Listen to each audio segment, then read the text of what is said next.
Prime Minister. Mr. Speaker, I'm sure members of the House will want to join me in offering our condolences to the family and friends of our former colleague Brian Binley, who died over Christmas and who was an irrepressible member, Mr. Speaker, of this House. Mr. Speaker, today we are publishing our proposals for reforming the Mental Health Act. For too long we've seen rising rates of detention that not only had little beneficial effect, but left some worse off, not better off. That's why we're making sure the Act works better for some of the most vulnerable in our society and gives them more of a legal right in deciding what treatment works best for them. And my right honourable friend, the Health Secretary, will update the House shortly. Mr. Speaker, this morning I had meetings with ministerial colleagues and others, and in addition to my duties in this House, I shall have further such meetings later today. We now head to South West Devon with Sir Gurry Street. Sir Gurry. Thank you, Mr. Speaker, and I know the whole House will want to associate itself with the Prime Minister's remarks about our dear Brian Binley. Mr. Speaker, one of the groups hit hardest by the pandemic is young people in full-time education, especially those facing exams last year and this, with all of the mental health challenges that come from such uncertainty. Does my right honourable friend agree that those for whom exams have been scrapped this year would now benefit from the utmost clarity about how exactly they will be assessed? A clear plan, announced early, without last-minute changes, to help teachers and students prepare for an even more challenging experience. Thank you. Well, my right honourable friend is absolutely right, and there is clearly a problem of differential learning that has grown over the last few months and risks being exacerbated now by the current lockdown, and we'll do everything we can to ensure that exams are fair, that the ways of testing are set out in a timely way, and the Department for Education is launching a consultation with Ofqual to ensure that we get the right arrangements for this year. We now come to the Leader of the Opposition, Right Honourable Keir Starmer. Thank you, Mr. Speaker. Can I join the condolences expressed by the Prime Minister, I'm sure, on behalf of the whole of the House? Can I also, Mr. Speaker, begin by paying tribute to all of those involved in the vaccine programme? I went to the Newham vaccine hub last week, and it was really uplifting to see the NHS, the Red Cross and lots of volunteers all working together and giving real hope. They had a simple message to me, which is if they had more vaccine, they could and they would do more, and I'm sure that's shared across the country. I welcome news that's come out this morning about a pilot of 24/7 vaccine centres. I anticipate there's going to be huge clamour for this. So can the Prime Minister tell us when will the 24/7 vaccine centres be open to the public, because I understand they're not at the moment, and when will they be rolled out across the country? Well, I'm grateful to the right honourable gentleman for what he says about the rollout of vaccines, and I can tell him that we'll be going to 24/7 as soon as we can, and my right honourable friend, the Health Secretary, will be setting out more about that in due course. And as he rightly says, at the moment the limit is on supply. We have a huge network, 233 hospitals, 1,000 GP surgeries, 200 pharmacies and 50 mass vaccination centres, and they are going, as he has seen himself, exceptionally fast. I pay tribute to their work, and it's thanks to the work of the NHS and to the Vaccine Task Force that we have secured more doses, I think, per capita than virtually any other country in the world, certainly more than any other country in Europe. Keir Starmer. Thank you, Mr. Speaker. I obviously welcome that and urge the Prime Minister and the Government to get on with this. We're all happy to help, and there are many volunteers who are. The sooner we have 24/7 vaccine centres, the better for our NHS and the better for our economy. Mr. Speaker, the last PMQs was on the 16th of December. The Prime Minister told us then that we were seeing, in his words, a significant reduction in the virus. He told us then that there was no need for endless lockdowns and no need to change the rules about Christmas mixing. Since then, since that last PMQs, 17,000 people have died of COVID. 60,000 people have been admitted to hospital, and there's been over 1 million new cases. How did the Prime Minister get it so wrong? And why was he so slow to act? Well, Mr. Speaker, of course, what he fails to point out is that on the 18th of December, 2 days later, the government was informed of the spread of the new variant and the fact that it spreads roughly 50 to 70% faster than the old variant, and that is why it is indeed correct to say that the situation today is very troubling indeed. We have 32,000 COVID patients in hospital. The NHS is under huge strain. And, Mr. Speaker, I would like to take this opportunity to pay tribute to all the staff, the doctors, the nurses, everybody working now in our NHS who are doing an extraordinary job under the most challenging possible circumstances to help those who so desperately need it. And I thank them for what they are doing. But at the same time, I also want to thank all those involved in what is the biggest vaccination programme in the history of this country, where once again the NHS is in the lead, working with the Army and the Legion of volunteers and everybody else. And that programme of vaccines, Mr. Speaker, does show the way forward. It does show how we're going to come through this pandemic. And again, I repeat my gratitude to all those involved, because they've now vaccinated 2.4 million people, delivered 2.8 million doses, more than any other country in Europe.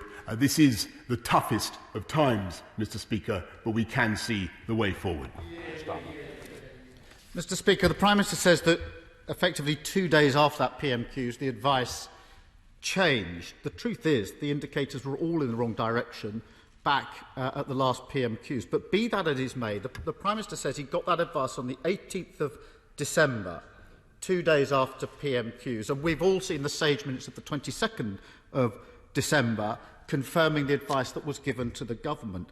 The government's advisers warned the Prime Minister that the new variant was spreading fast and it was highly unlikely that November-style lockdowns would be sufficient to control it. Pretty clear advice on the 18th of December to the Prime Minister from Sage. Tougher lockdown than November is going to be needed. I've got the minutes here. Everybody's seen them. Yet instead of acting on the 18th of December, the Prime Minister sat on his hands for over 2 weeks. We're now seeing in the daily figures the tragic consequences of that delay. So how does the Prime Minister justify delaying for 17 days after he got that advice on the 18th of December? Well, Mr. Speaker, I must disagree very profoundly with what the right honourable gentleman just said, because he knows very well that within 24 hours of getting the advice on the 18th about the spread of the new variant, we acted to put the vast part of the country into much, much tougher measures. And indeed, they have, what we are now seeing, and it's very, very important to stress that these are early days, we are now seeing the beginnings of some signs that is starting to have an effect in many parts of the country, but by no means everywhere. And it is early days, Mr. Speaker, and people must keep their discipline, keep enforcing the rules, and work together, as I've said, to roll out that vaccine programme. But, Mr. Speaker, I do recall that on the day that we went into a national lockdown, and sadly we were obliged to shut the schools, even on that day, the Labour Party was advocating keeping schools open for understandable reasons, Mr. Speaker, because we all want to keep schools open, but I think it a bit much to be attacked for taking tougher measures to put this country into the protective measures it needed when the Labour Party were themselves calling then to keep schools open.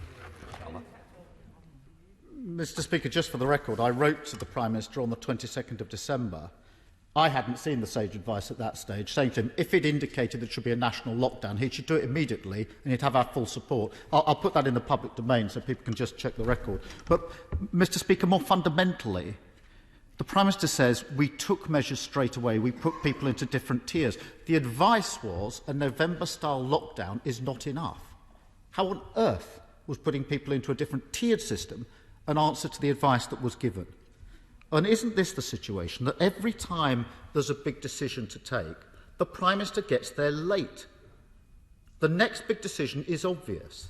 The current restrictions are not strong enough to control the virus. Stronger restrictions are needed. And it's no point members opposite shaking their heads. In a week or two, the Prime Minister is likely to be asking members to vote for this. So can the Prime Minister tell us, when infection rates are much higher than last March, when hospital admissions are much higher than last March, when death rates are much higher than last March, why on earth are restrictions weaker than last March? Mr. Speaker, we keep things under a constant review, and we will continue to do so. And certainly, if there is any need to toughen up restrictions, which I don't rule out, Mr. Speaker, we will of course come to this House. But perhaps, as is so often the case, the right honourable gentleman didn't listen to my earlier answer. Because I pointed out to the House that actually the lockdown measures that we have in place, combined with the Tier 4 measures that we were using, are starting to show signs of some effect, and we must take account of that too, Mr. Speaker, because nobody can doubt the serious damage that is done by lockdowns to people's mental health, to jobs, to livelihoods as well. And Mr. Speaker, if to listen to the right honourable gentleman over the last 12 months, you'd think he had absolutely no other policy except to plunge this country into 12 months of lockdown. And as for coming too late to things, Mr. Speaker, I think it was only a few weeks ago that he was attacking the vaccine task force that has secured the very doses, the millions of doses that have put this country into the comparatively favourable position that we now find ourselves. It's just not true. Every time I've spoken about the vaccine, I've supported it. But the Prime Minister says we're balancing health restrictions and the economy. And yet we ended 2020 with the highest death toll in Europe and the deepest recession in any major economy. So that just isn't a good enough answer. Mr. Speaker, I want to turn to the latest free school meals scandal. We've all seen images on social media of disgraceful food parcels for children, costed at about £5 each. That's not what the government promised. It's nowhere near enough. So can I ask the Prime Minister, would he be happy with his kids living on that? And if not, why is he happy for other people's kids to do so? Well, Mr. Speaker, I don't think anybody in this House is happy with the disgraceful images that we've seen of the food parcels that have been offered. They are appalling. They're an insult to the families that have received them. And I'm grateful, by the way, to Marcus Rashford, who highlighted the issue and is doing quite an effective job by comparison with the right honourable gentleman in holding the government to account for these issues. And the company in question has rightly apologised and agreed to reimburse. But it is because we want to see our kids properly fed throughout this very difficult pandemic that we've massively increased the value of what we're providing. Another £170 million in the COVID winter grant scheme. £220 million more for the holiday activities and food programme, and we're now rolling out the national free school meal voucher scheme, as we did in March, to give parents the choice to give kids the food that they need. Under this government, we will do everything we can to ensure that no child goes hungry as a result of the privations caused by this pandemic. Keir Starmer. Mr. Speaker, the Prime Minister says that the parcels are disgraceful, but it shouldn't have taken social media to shame the Prime Minister into action. Like the Education Secretary, he blames others, and he invites me to hold him to account. So let me do that. Because blaming others, Prime Minister, it's not as simple as that, is it? Because I've checked the government guidance on free school meals, the current guidance, published by the Department of Education. I've got it here. It sets out example parcel for one child for 5 days. Department of Education, Prime Minister, you want to be held to account. 1 loaf of bread, 2 baked potatoes, block of cheese, baked beans, 3 individual yoghurts. Sound familiar? That's the images, Prime Minister, you just called disgraceful. The only difference I can see in this list and what the Prime Minister's described as disgraceful is a tin of sweet corn, a packet of ham and a bottle of milk. So he blames others. But this is on his watch. The truth is, families come last under this government, whether it's exams, free school meals or childcare. Will the Prime Minister undertake, he wants to be held to account, to take down this guidance by the close of play today and ensure that all of our children can get a decent meal during the pandemic? Speaker, the right honourable gentleman's words would be less hypocritical and absurd if it were not for the fact that I don't believe anybody's a hypocrite in this chamber. I think we need to be a little bit careful about what we're saying to each other. There was a not truth earlier, and there was also comparisons to others. Please, let's keep the discipline in this chamber and the respect for each other. We're tidying up how this Parliament behaves, and I certainly expect the leadership of both parties to ensure that takes place. Prime Minister, would you like to withdraw hypocrisy?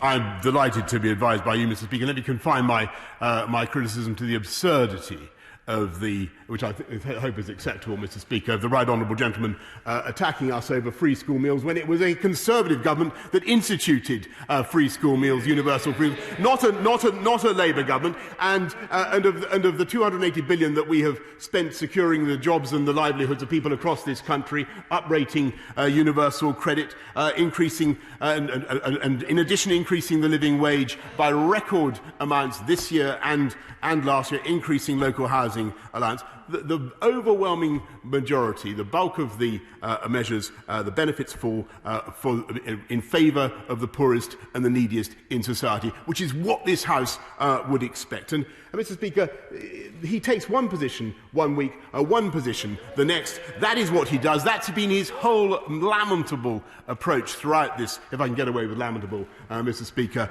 throughout this pandemic. And he says he supports the vaccine now. He says he supports the vaccine rollout, and he goes and tries to associate himself with it because he senses that it is going well. But don't be in no doubt, Mr. Speaker, that was the party that wanted us, this country, to stay in the European Union vaccine programme. He stood on absolutely true. He stood on a manifesto.